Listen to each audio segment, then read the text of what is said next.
오늘 하나님께서 저와 여러분에게 주시는 말씀은 사무엘상 18장 6절에서 10절 말씀입니다. 사무엘상 18장 6절에서 10절 말씀을 한 절씩 교독하고 마지막 절은 함께 읽겠습니다. 무리가 돌아올 때 곧 다윗이 블레셋 사람을 죽이고 돌아올 때에 여인들이 이스라엘 모든 성읍에서 나와서 노래하며 춤추며 소고와 경쇠를 가지고 왕 사울을 환영하는데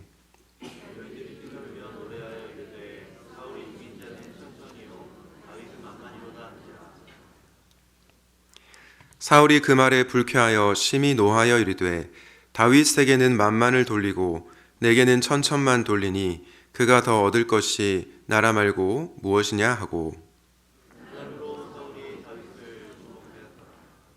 함께 읽겠습니다.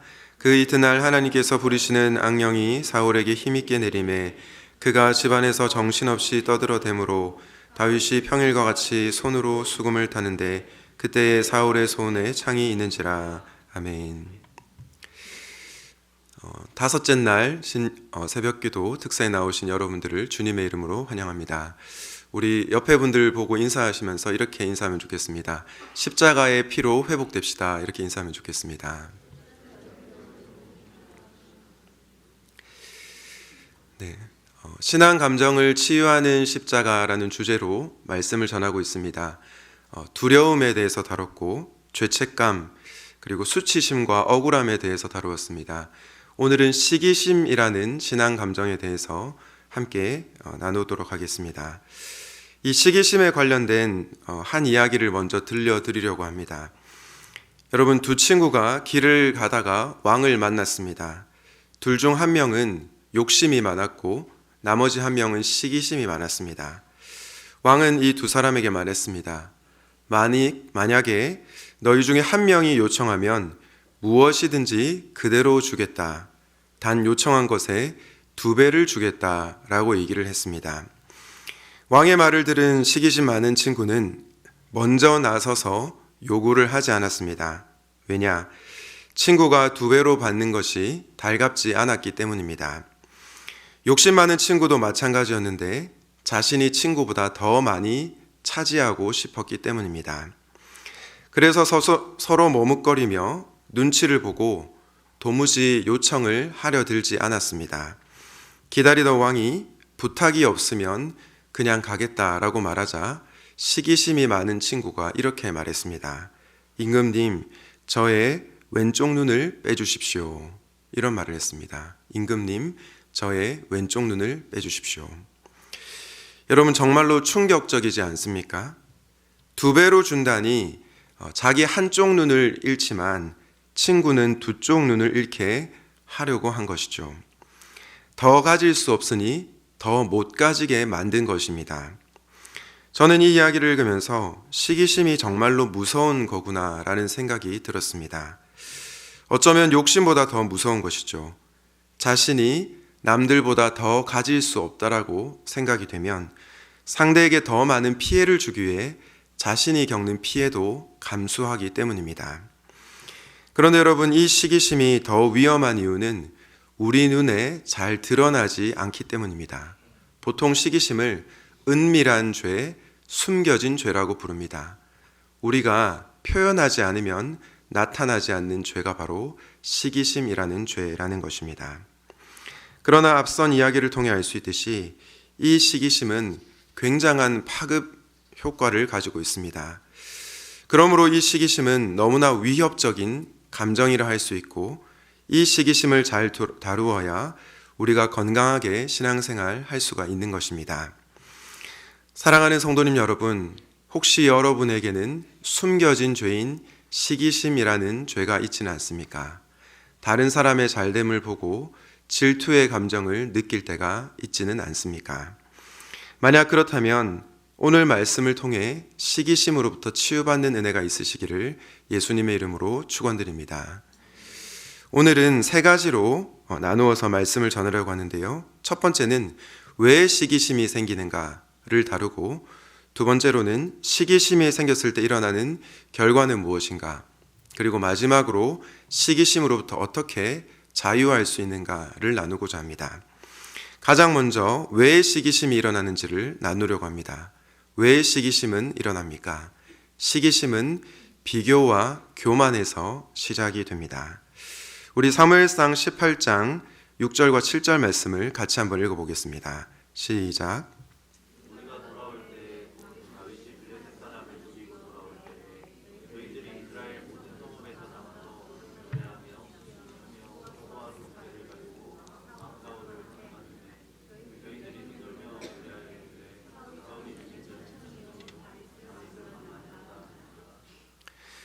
여러분, 사울의 비극이 어디서부터 시작되었습니까? 여인들의 노래에서부터 시작되었습니다. 여인들이 뭐라고 하죠? 사울이 죽인 자는 천천히요, 다윗이 죽인 자는 만만이로다. 이 순간 시기심이 사울의 마음에 침투하게 되었습니다. 여러분, 사실 사울은 정말로 대단한 사람 아닙니까? 용모도 준수했고 키도 다른 백성들보다 훨씬 더 컸습니다. 그리고 사무엘은 사울을 왕으로 추대했습니다. 초기의 사울은 사실 교만하지 않았습니다. 굉장히 겸손한 것을 알 수 있는데요. 사무엘상 9장 21절 말씀입니다. 사울이 대답하여 이르되 나는 이스라엘 지파의 가장 작은 지파 베냐민 사람이 아니니까, 또 나의 가족은 베냐민 지파 모든 가족 중에 가장 미약하지 아니하니까 당신이 어찌하여 내게 이같이 말씀하시니까 하니. 사울이 뭐라고 얘기합니까? 나는 이스라엘 지파의 가장 작은 베냐민 지파 중에 한 사람이다. 또 나는 가장 미약한 존재가 아닙니까?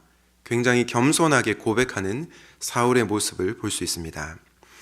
그런데 여러분, 시간이 흐르면서 사울이 어떻게 변질이 됩니까? 교만한 자로 변질됩니다. 자신이 세상에서 가장 높은 자라고 생각하게 되죠. 심지어 하나님보다 자신이 더 위에 있다라고 생각할 정도로 교만한 상태에 이르게 되었습니다. 그러니 여인이 사울이 죽인 자는 천천히요, 다윗은 만만이라 라고 노래를 부르자 어떤 마음이 듭니까? 내가 최고인데 감히 네가, 이런 마음이 생기는 것입니다. 이렇게 비교와 교만과 비교가 사울의 마음에 찾아들자 시기심에 불타올랐던 것입니다. 성경에 보면 미리암 역시 시기심에 빠졌다는 것을 알 수 있는데, 미리암도 비교와 교만 때문에 시기심에 빠졌습니다. 민수기 12장 1절과 2절을 보겠습니다. 모세가 구스 여자를 취하였더니 그 구스 여자를 취하였으므로 미리암과 아론이 모세를 비방하니라. 그들이 이르되 여호와께서 모세와만 말씀하셨느냐, 우리와도 말씀하지 아니하셨느냐 하매 여호와께서 이 말을 들으셨더라. 지금 미리암과 또 아론이 모세를 비방한다고 하는데, 사실 이 비방의 주동자는 미리암이었습니다. 그런데 미리암이 모세를 왜 비방했습니까? 1절에 보면 구스 여자를 취하였기 때문이다. 표면적으로는 구스 여자를 취하였기 때문이다 라고 말하지만 이것은 사실 핑계였습니다. 2절에 미리암의 본심이 나오는데요. 뭐라고 말합니까? 여호와께서 모세와만 말씀하셨느냐, 우리와도 말씀하지 아니하셨느냐. 무슨 뜻입니까? 왜 모세만 리더십을 가져야 하는가? 나도 리더가 될 수 있는데, 이 말인 것입니다. 겸손히 모세의 리더십에 순종하는 것이 아니라 미리암 자신이 리더가 되고 싶은 교만한 마음이 있었던 것입니다. 이 마음 가운데 미리암은 내가 최고라는 교만이 있었습니다. 그 교만한 마음으로 모세와 자신을 비교하며 시기심에 빠져들게 된 것입니다. 이렇게 시기심은 비교와 교만과 비교로부터 시작이 됩니다. 사랑하는 성도님 여러분, 혹시 여러분에게는 하나님께서 여러분을 은혜로 여기까지 오게 하셨다라는 생각보다 내가 잘나서 여기까지 왔다라고 생각하는 교만함이 있지는 않습니까?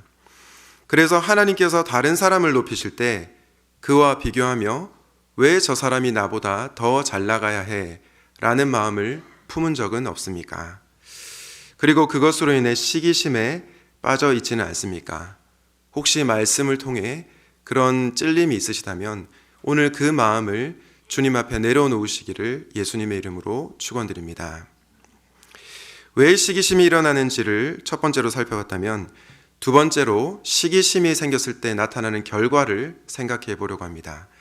시기심이 찾아오면 어떤 결과를 맞이하는가? 둘째로 시기심은 타인과 내 영혼을 파괴한다라는 것입니다. 사무엘상 18장 10절 말씀을 다시 한번 보겠습니다.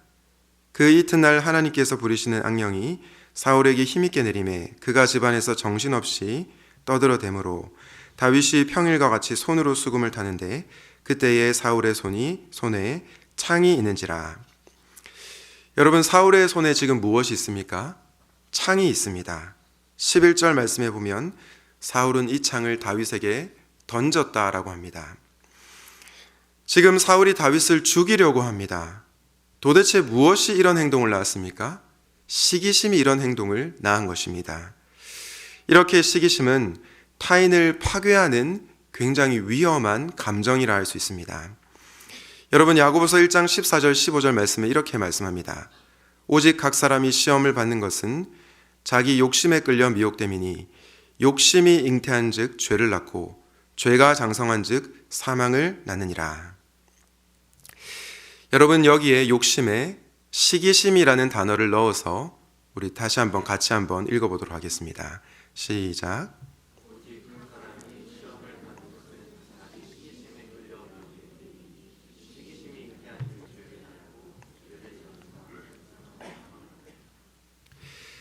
여러분, 우리는 연약한 인간인지라 욕심이 당연히 생길 수 있습니다.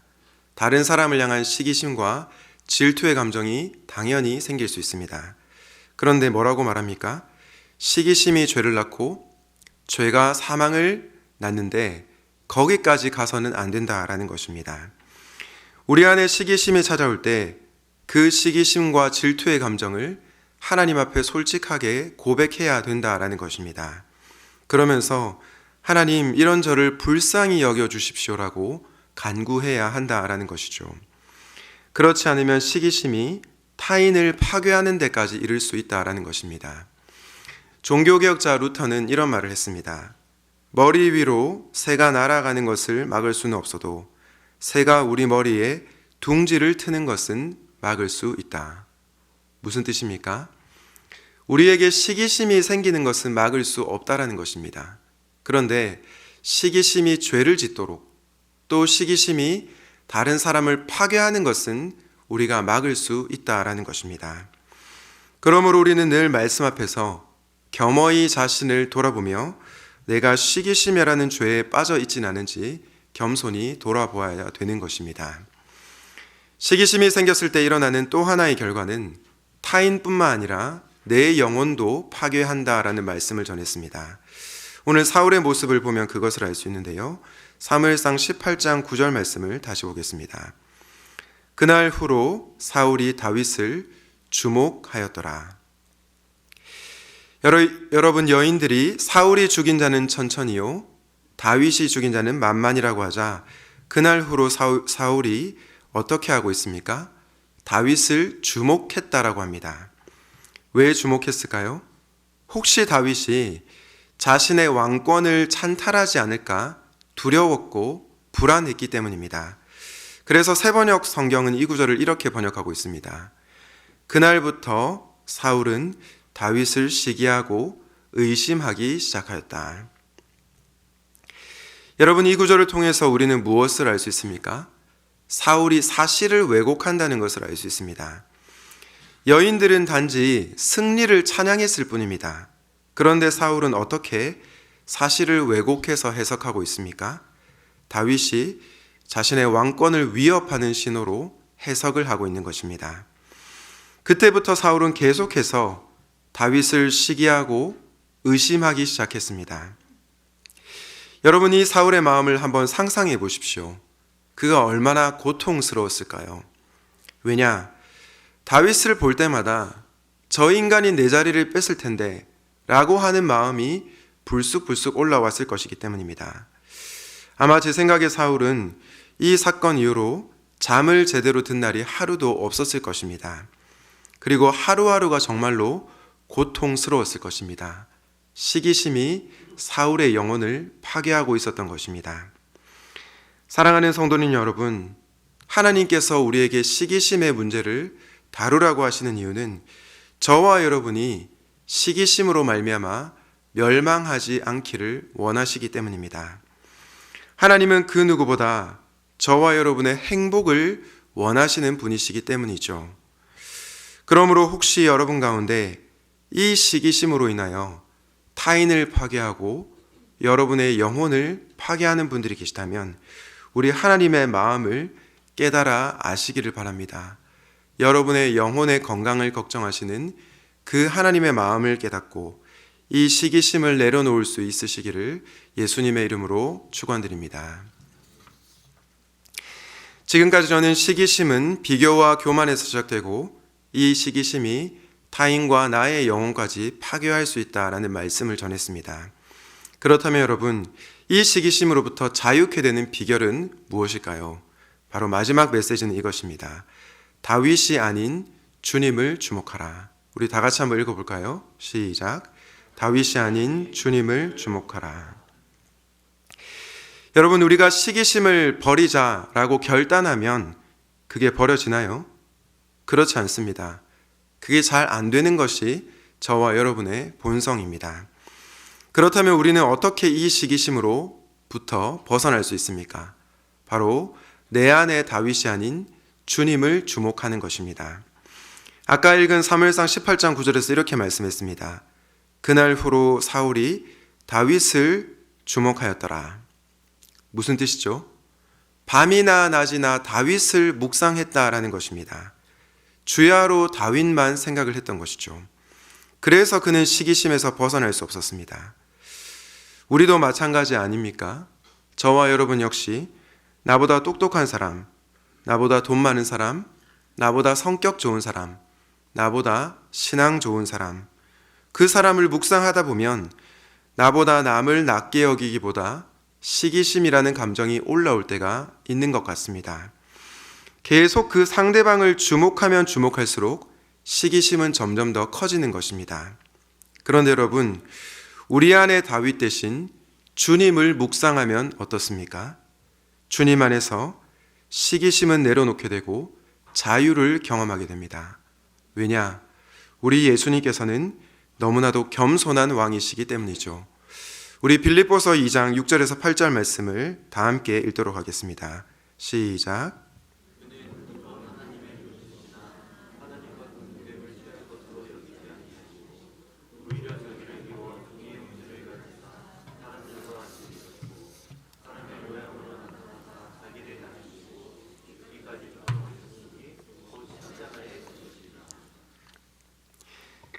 여러분, 예수님은 어떤 분이십니까?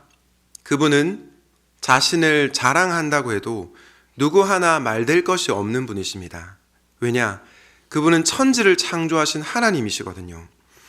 그분과 비교할 수 있는 대상이 이 세상에는 없기 때문입니다. 그런 그리스도께서 어떤 일을 행하셨습니까? 자기를 낮추시고 종의 형체를 가지사 사람이 되셨습니다. 심지어 십자가에서 죽기까지 복종하셨습니다.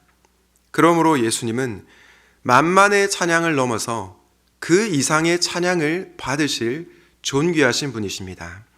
그런 그분이 천천도 안 되는 비참한 자리, 십자가의 자리에 이르신 것입니다. 이 예수님을 하나님께서 어떻게 하셨습니까? 빌립보서 2장 9절 말씀에 따르면 하나님이 그를 지극히 높여 모든 이름 위에 뛰어난 이름을 주셨다라고 말씀하고 있습니다.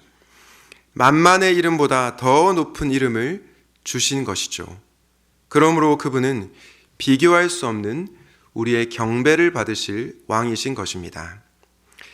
여러분이 예수님을 주목할 때 우리는 어떻게 변화될 수 있습니까?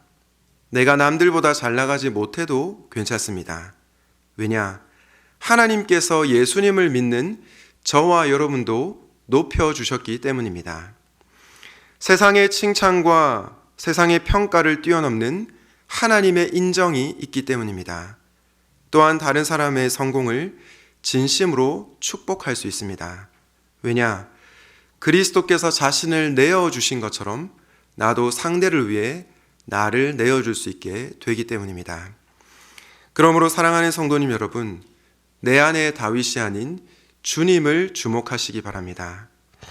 겸손하게 십자가에서 죽으신 왕이신 예수님을 주목하는 가운데 여러분의 다윗이 사라지고 또 시기심을 내려놓게 되고 다른 사람을 축복하는 은혜가 있으시기를 예수 그리스도 이름으로 축원드립니다. 말씀을 맺겠습니다. 설교 초도에 말씀드린 것처럼 시기심은 숨겨진 죄, 은밀한 죄라고 말할 수 있습니다. 그러나 이 죄는 우리의 내면과 삶을 뒤흔드는 아주 강력한 감정이라고 할 수 있습니다. 이 시기심이 무엇으로부터 시작됩니까? 비교와 교만으로부터 시작됩니다. 그러므로 혹시 내 안에 누군가와 비교하는 마음은 없는지, 내가 남들보다 낫다는 교만한 마음은 없는지 돌아봐야 되겠습니다. 그리고 시기심이 타인과 내 영혼을 파괴하지 않도록 깨어 있어야 됩니다. 시기심이 생기는 것은 어쩔 수 없지만 머리에 둥지를 트는 것은 막을 수가 있습니다. 무엇보다 내 안의 다윗이 아닌 예수 그리스도를 주목해야 됩니다. 사랑하는 성도님 여러분, 예수님께서는 시기심이 많은 저와 여러분을 있는 모습 그대로 사랑하십니다. 여러분이 다른 사람보다 더 잘 나가지 못한다고 해서 절대로 저평가하시거나 여러분이 더 잘 나간다고 해서 예수님은 여러분을 과대평가하지도 않으십니다. 그저 여러분을 있는 모습 그대로 사랑하십니다. 그러므로 이 예수님의 사랑 안에서 자족하시고 시기심으로부터 자유케 되는 은혜가 있으시기를 예수님의 이름으로 축원드립니다. 아멘. 오늘 말씀을 기억하면서 함께 주만 바라볼지라 찬양하도록 하겠습니다.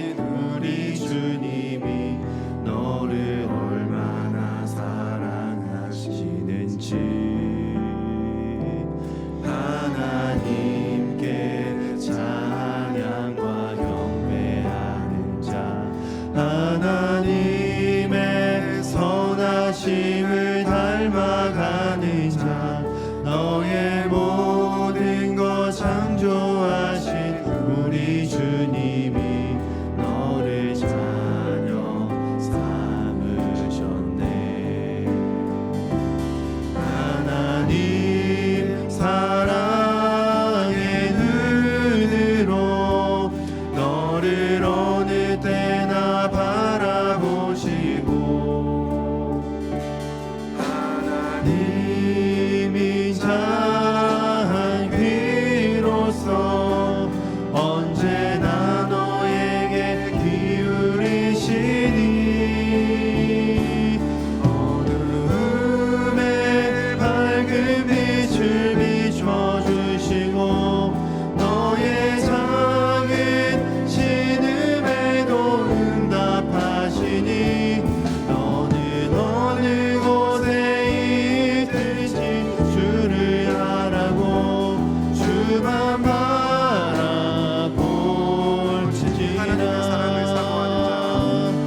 하나님의 사랑을 사모하는 자, 하나님의 사랑을 사모하는 자, 하나님의 평안을 바라보는 자, 너의 모든 것 창조하신 우리 주님이 너를 얼마나 사랑하시는지 하나님께 찬양과 경배하는 자, 하나님의 선하심을 닮아가는 자, 너의 모든 것 창조하신 우리 주님이 너를 자녀 삼으셨네. 하나님 사랑의 눈으로 너를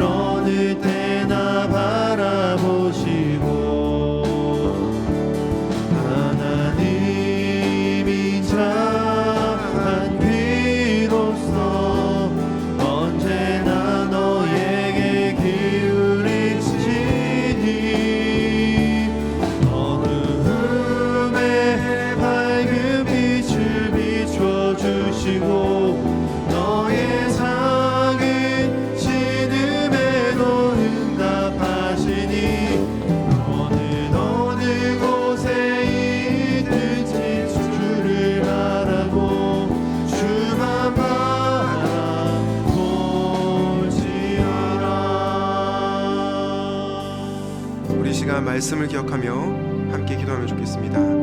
가장 먼저 하나님께 감사와 찬양의 기도를 드리면 좋겠습니다. 하나님은 시기심과 질투심이 많은 저와 여러분을 있는 모습 그대로 사랑해 주시고, 우리가 잘 나가지 못해도 우리를 절대로 저평가하지 않으시고, 우리가 더 잘 나간다고 해서 예수님이 우리를 과대평가하지도 않으십니다. 복음은 우리에게 말하기를 예수님 안에서 우리는 있는 모습 그대로 사랑받는 존재라고 말하고 있습니다. 우리가 우리를 그리스도 안에서 자녀 삼아 주신 하나님의 사랑에 감사와 찬양을 올려드리는 기도를 이 시간 드리도록 하겠습니다. 사랑과 은혜가 풍성하신 하나님 아버지, 우리가 이 시간 우리를 있는 모습 그대로 사랑하시는 그 주님의 사랑 안에서 찬양과 감사가 우리의 입술에 터져나올 수 있도록 인도하여 주시기 원합니다. 아버지 하나님, 우리는 끊임없이 다른 사람들과 비교하며 내가 잘 나가지 못하면 하나님 우리가